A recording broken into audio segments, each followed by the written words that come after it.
ছানি বলতে আমরা কি বুঝি এবং এই ছানির চিকিৎসা কি? চলো একটা মডেল দিয়ে দর্শকদেরকে বুঝিয়ে দেই। আমাদের চোখকে সবসময় আমরা একটা ক্যামেরার সাথে তুলনা করি। ক্যামেরার ভেতরে যেরকম একটা লেন্স থাকে, আমাদের চোখের ভেতরেও একটি স্বচ্ছ প্রাকৃতিক লেন্স থাকে। এই লেন্সটি যদি ঘোলা হয়ে যায় সেটি ছানিতে রূপান্তরিত হয়। চলো আমরা ছবি দিয়ে দর্শকদেরকে বুঝিয়ে দিই। লক্ষ্য করো, এই ছবিতে চোখের ভেতরে স্বচ্ছ প্রাকৃতিক লেন্সটি ঘোলা হয়েছে। নিচের ছবিতে লক্ষ্য করো, এক চোখের ছানি পরিপক্ক হয়েছে, আরেক চোখের ছানি অপরিপক্ক রয়েছে।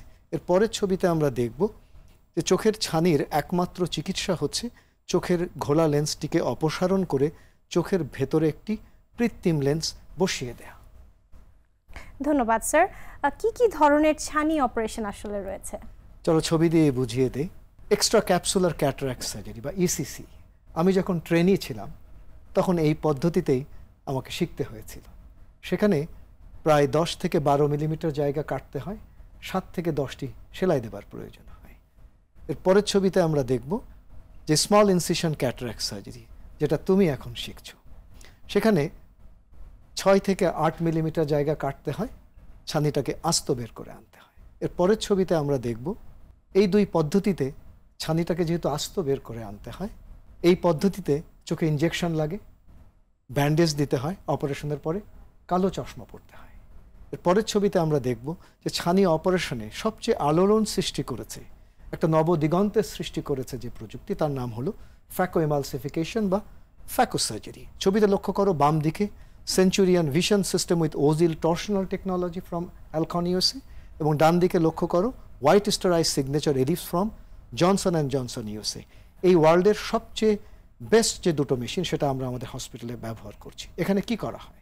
এখানে মাত্র 2 মিলিমিটার ছোট্ট একটা ছিদ্র করে ছানিটাকে মেশিনে টুকরো টুকরো করে ভেঙে বা গলিয়ে বের করে নিয়ে আসা হয়। কোনো রকম সেলাই, ইনজেকশন, ব্যান্ডেজ, কালো চশমা কিছুই লাগে না।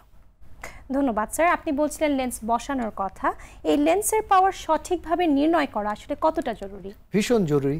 জাস্ট তুমি কল্পনা করো যে চশমার পাওয়ার সেটা যদি সঠিক না হয় তাহলে তুমি ঝাপসা দেখবে। ঠিক তেমনিভাবে চোখের ভেতরের যে লেন্সটি সেটি তো আজীবন রয়ে যাবে, সেটি যদি পাওয়ার সঠিক না হয় তাহলে কি হবে? একজন রোগী ঝাপসা দেখবে। আমার কাছে মাঝে মধ্যে রোগীরা আসে যে অন্য এক জায়গায় অপারেশন করেছে, বলছে এসে যে ভালো দেখতে পাচ্ছি না। আমি পরীক্ষা করে দেখলাম যে সঠিক পাওয়ারের লেন্স বসানো হয় না। অনেক সময় লেন্সটা চেঞ্জ করতে হয়, অথবা চোখে আবার ল্যাসিক করে ঠিক করে দিতে হয়। সেই লক্ষ্যে সঠিক পাওয়ারের লেন্সটি নির্ধারণ করা যথেষ্ট জরুরি। এবং আমি ছবি দিয়েই বুঝিয়ে দিই, আমরা সবচেয়ে লেটেস্ট প্রযুক্তির যে অপটিক্যাল বায়োমেট্রি, যার মাধ্যমে আমরা এই সঠিক পাওয়ারের লেন্সটি নির্ণয় করতে পারি, swept source optical biometry IOL master 700। এর পরের ছবিতে আমরা দেখব পেন্টাক্যাম AXL অপটিক্যাল বায়োমেট্রি। এটি ওয়ার্ল্ডের one of the best optical biometry, অর্থাৎ দুটো অপটিক্যাল বেস্ট বায়োমেট্রি আমরা আমাদের হসপিটালে ব্যবহার করছি। পরের ছবিতে আমরা দেখব এর পাশাপাশি আমরা লেটেস্ট জেনারেশন বায়োমেট্রি ফর্মুলা ব্যবহার করছি, যেমন Barrett universal 2, Barrett toric, অলসন, Barrett ট্রুকে, Barrett টিকে এবং হিল RBF ফর্মুলা। অর্থাৎ অনেকগুলো লেটেস্ট ফর্মুলা ব্যবহার করলে এই লেন্সের পাওয়ারটি সঠিকভাবে নির্ধারণ করা সম্ভব হয়। ধন্যবাদ স্যার, আপনি চমৎকার বলছিলেন। ছানি অপারেশনের আগে আসলে কি কি পরীক্ষা নিরীক্ষা করার প্রয়োজন হয়? চলো ছবি দিয়ে আমরা বুঝিয়ে দেই। প্রথমেই চোখটাকে ভালো করে পরীক্ষা করে দেখতে হয় যে চোখের পাতায় কোনো প্রদাহ রয়েছে কিনা, কেরাটোকোনাস অসুখ রয়েছে কিনা, চোখের শুষ্কতা আছে কিনা। এর পরের ছবিতে আমরা দেখব কর্নিয়াল টোপোগ্রাফি এবং ওয়েভ ফ্রন্ট অ্যাবারোমেট্রির মাধ্যমে আমরা ভালো করে দেখে নেই যে কর্নিয়াতে অ্যাস্টিগম্যাটিজম আছে কিনা, লাগলে তার টরিক লেন্স বসাতে হবে কিনা, বা তার স্ফেরিক্যাল অ্যাবারেশন কীরকম আছে সেটা নির্ধারণের মধ্যে আমরা দেখি যে আমরা স্ফেরিক লেন্স বসাবো নাকি অ্যাসফেরিক লেন্স বসাবো। এর পরের ছবিতে আমরা দেখব স্পেকুলার বায়োমাইক্রোস্কোপি। অনেকের চোখে ফুকস এন্ডোথেলিয়াল ডিস্ট্রফি থাকে, এদের অনেক ক্ষেত্রেই সাবধানতা অবলম্বন করতে হয়, বিশেষ জেল ব্যবহার করতে হয়, তা না হলে এদের চোখে সিউডোফ্যাকিক বুলাস কেরাটোপ্যাথি হতে পারে। এর পরের ছবিতে আমরা দেখব সঠিক উপায়ে চোখের চাপ পরিমাপ করে দেখতে হবে যে এই ধরনের রোগীদের গ্লোকোমার রোগ আছে কিনা, থাকলে গ্লোকোমার চিকিৎসা করে তারপরে চোখের ছানির অপারেশন করতে হবে। এর পরের ছবিতে আমরা দেখব ভালো করে আমরা অপটিক স্নায়ুটি পর্যবেক্ষণ করে থাকি।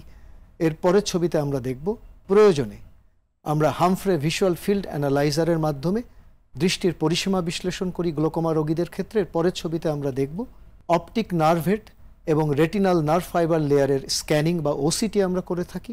এর পরের ছবিতে আমরা দেখব দু ধরনের গ্লোকোমার মধ্যে উন্মুক্ত কোণ বিশিষ্ট এবং বন্ধ কোণ বিশিষ্ট গ্লোকোমার পার্থক্য নির্ধারণের জন্য আমরা অ্যান্টেরিয়র চেম্বার অ্যাঙ্গেল ওসিটি করে থাকি।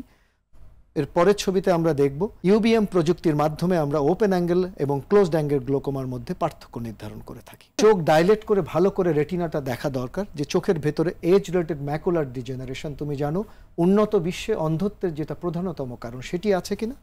এছাড়া যাদের ডায়াবেটিস রয়েছে তাদের চোখের ডায়াবেটিক রেটিনোপ্যাথি আছে কিনা, চোখের ভেতর কোনো রক্তক্ষরণ আছে কিনা, চর্বি জমছে কিনা, আমিষ, সেটা ভালো করে দেখা দরকার। পরের ছবিতে আমরা দেখব প্রয়োজনে আমরা অপটিক্যাল কোহেরেন্স টোমোগ্রাফি করে দেখি যে রেটিনার ডিটাচমেন্ট আছে কিনা বা ম্যাকুলার হোল আছে কিনা। এর পরের ছবিতে আমরা দেখব অনেক সময় চোখের রেটিনা ছিঁড়ে গেলে বা চোখের রেটিনাতে রক্তক্ষরণ হলে আমরা আল্ট্রাসাউন্ড বি স্ক্যান করে থাকি। অর্থাৎ ভালোভাবে পরীক্ষা নিরীক্ষা করেই তারপরে চোখের ছানি অপারেশন বা ফ্যাকো সার্জারি করা উচিত। একজন রোগী এলো আর বলল যে স্যার আমার চোখে ছানি পড়েছে, আমার চোখে লেন্স বসিয়ে দেন, আর পরীক্ষা নিরীক্ষা না করে আমরা লেন্স বসিয়ে দিলাম, সেই রোগী তো ভালো দেখবেন, এর দায়িত্ব কে নেবে?